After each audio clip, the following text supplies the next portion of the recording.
Hello, friends, and welcome back to Malicious Compliance Stories. Let's kick off today's lineup with a holiday resort meltdown worthy of its own security cam highlight reel.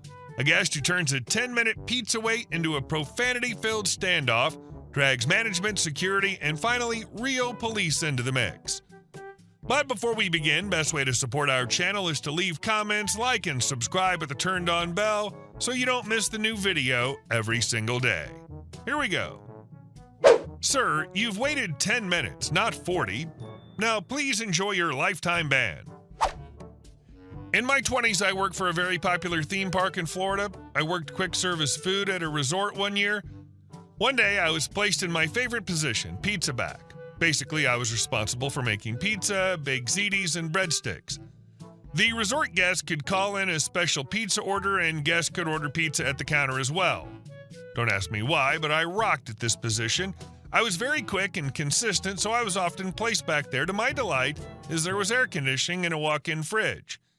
Anyone who's done kitchen work knows how most professional kitchens feel as though they're bordering on hell's territory.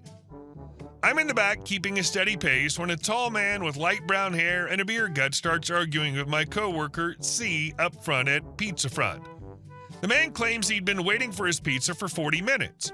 When a guest orders a pizza, they're given a copy of the order and a wireless pager that'll go off when their pizza's ready. Since the pizza's the most expensive item on the menu and there had been people attempting to claim multiple, it became policy to have the guests pay for the pizza first. Once the pager went off, bring it back with the receipt so we can mark it and receive their pizza. The receipt also has a time on it. C asks to see the man's receipt to check the time. He gets angry and yells at her. He screams that he wants his damn pizza. C became flustered and comes back there asking me where his pizza was. I told her that no one waits 40 minutes when I'm back there and that his pizza would be ready when it's ready. She refused to go back up there because he was rude, so I went instead. I asked him politely for his receipt as it had a timestamp. Me, sir, I apologize for the wait. May I see your receipt, please? Man, no. Why do I need to show you my receipt? Me, sir, it's our policy to ask every guest for a receipt before they receive their pizza. Man, that's bullcrap. First that woman asks, now you. Are you accusing me of stealing a effing pizza? Me, no, sir, it's our policy. Man, F your policy, my name. Give me my damn pizza. C calls our small and adorable manager, I'll call Rose. Rose comes up to the front and politely asks the man what's wrong. Man, I've waited almost an hour for my damn pizza, and these two B-words have enough nerve to ask for a damn receipt. Rose, sir, please don't use harsh language towards our workers, and asking for a receipt is policy. Man, I can use whatever language I want to. By this time, it's clear the man is possessed or drunk, so I call another manager. Manager, I'll call Antonio, comes out and joins Rose to figure out the situation. The man continues to cuss us out. Y'all, we are B-words, and he plans to get us fired. He also plans to get Rose and Antonio fired as well. Apparently, we're accusing him of stealing by asking for a receipt. He cussed more vulgarly and loudly. People are covering their children's ears or leaving. The front desk staff looked dazed. Two guys that were managers of the gift shop and messy called security. Security shows up and takes over. Security. Sir, are you a guest of this resort? Man. Yeah, what about it? Security. Well, we need to verify your identity. Can you show us your ID or room card, please? Good Lord, it starts all over again. The man refuses and cusses the security out. He calls them fake cops and says they can't actually do anything to him. He's gonna get all of us fired. The fake cops threaten to call Orange County Police if he doesn't comply. Man, call Orange County. They called Orange County Police. The man is arrested in the middle of the food court. Once the cops show up, he miraculously calms down and shows his room ID. His wife and 8-year-old son were at the pool. A worker had to go get her. She was a blonde woman and pretty. She walked in, looked at him, and walked back outside. She had an expression that said, "I'm done." His face dropped as they walked him out in handcuffs. Due to policy, the whole family had to leave that day with no refund and was banned for life. They'd come there for their son's 8th birthday. Edit. For anyone wondering, the man had a receipt crumpled in his pocket. He had waited 10 minutes. My guess is he was upset about something else and was just taking it out on the world. That definitely was not his first time doing that, based off of his wife's response. I bet that outburst of his triggered a divorce. That definitely was not his first time doing that, based off his wife's response. I bet that outburst triggered a divorce. I feel bad for his son, whose birthday trip was ruined. And our second story. Charge truck battery at point B because it's cheaper. This ain't my story, but a friend's who's a truck driver. Recently, the contractor company said friend's boss works with got an electric truck. This is a big company. They already got a few of them, but at a different location where charging is far easier due to many stations around, because it seems to go well. Yeah, seems, because next year the electric trucks won't be exempt from paying tolls. And mind you, an electric truck costs twice as much as a full-option Scania. They thought it'd be a great idea and good promo to get another e-truck at the location my friend works at, only before ordering, nobody checked on charging stations or even the distances and roads this guy drives, only that his hometown is practical for their endeavor. Now comes the good part. Turns out we ain't got many stations that can charge a truck. I'm no electrician by any means, but I'd still consider myself technically apt.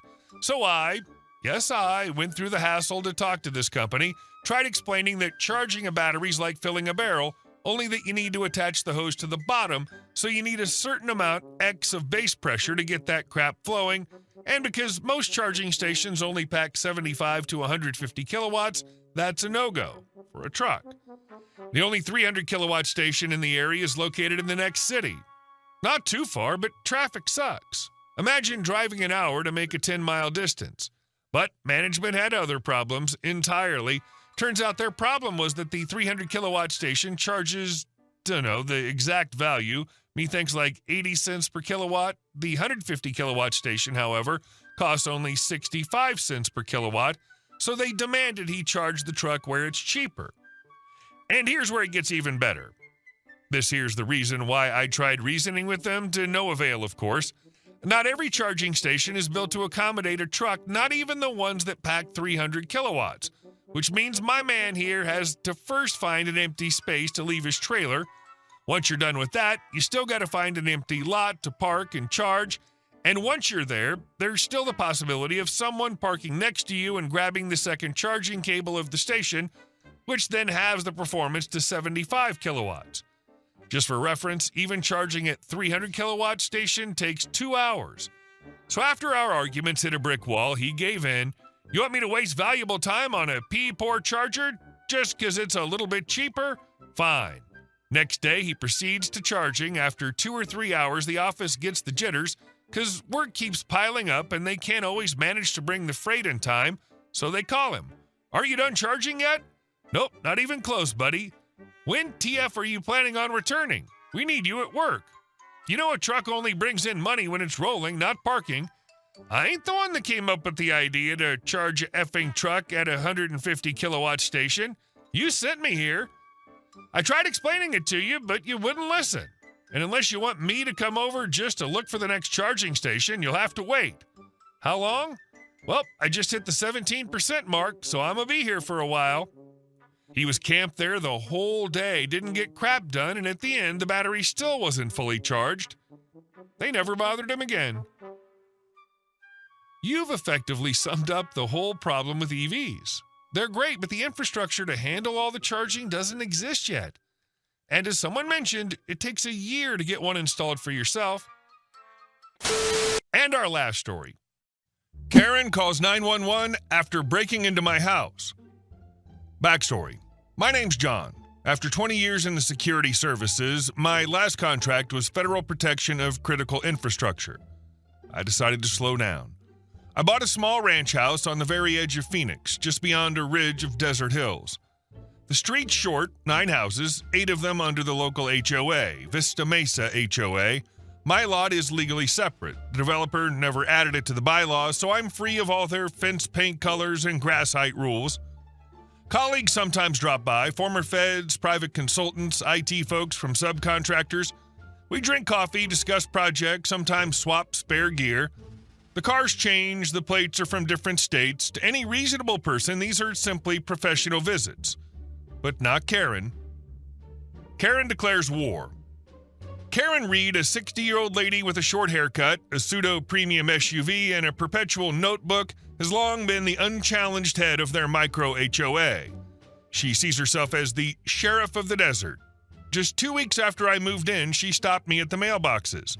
Karen, good afternoon. We care about neighborhood safety here. You're not doing business with, well, dangerous people, are you? Me. Former colleagues, everything's legal. Karen, narrowing her eyes, we'll be watching. And watch she did. Dash cams on her SUV snapped photos of every visitor. HOA chat messages appeared. Gray Toyota, Texas plates, 5 minutes ago. Black Ford, no HOA sticker. Twice a PD patrol showed up. Caller listed as anonymous. Both times the officer apologized once I politely produced documents and visitor logs from the security service, all unclassified. They left. Karen fumed. A long night and a broken lock. The climax came on a Friday when I drove to Tucson for a shooting course and returned only late Saturday evening.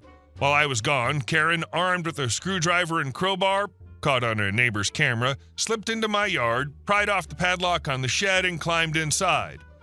There were old Pelican cases, a safe, and a few folders stamped for official use only.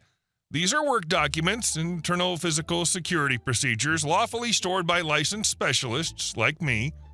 Karen took 2 folders, tossed them into her trunk, and dialed 911. I've stopped a potential spy. I've got secret documents here.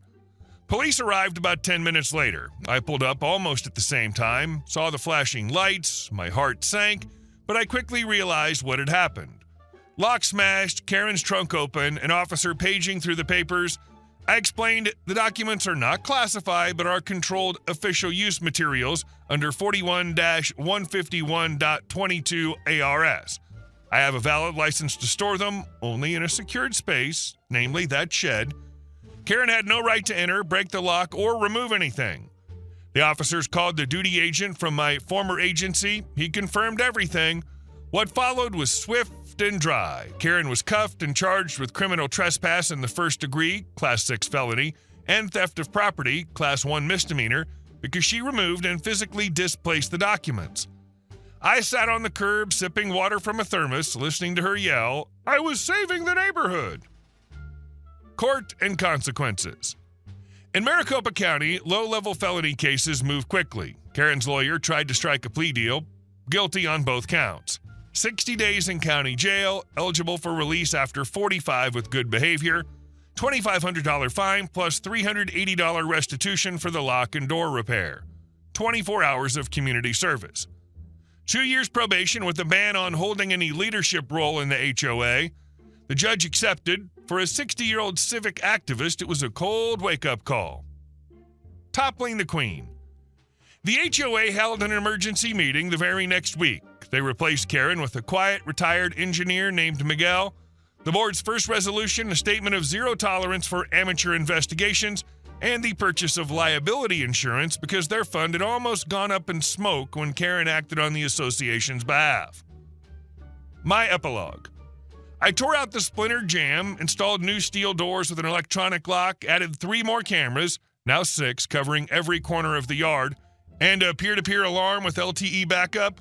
Visitors still stop by. Now Karen watches from behind bars while Miguel waves from his porch. Do I regret any of it? No. I came looking for peace, but instead I got a small war with a self-appointed guardian of order. The law worked the way it should. And once again, I'm enjoying sunsets when the desert glows copper and the only sound is a coyote a mile away. Be wary of people who pry too deeply into others' lives. Sometimes they're the ones who end up breaking the law. Hey guys, thank you all for watching the video. I'll see you in the next one.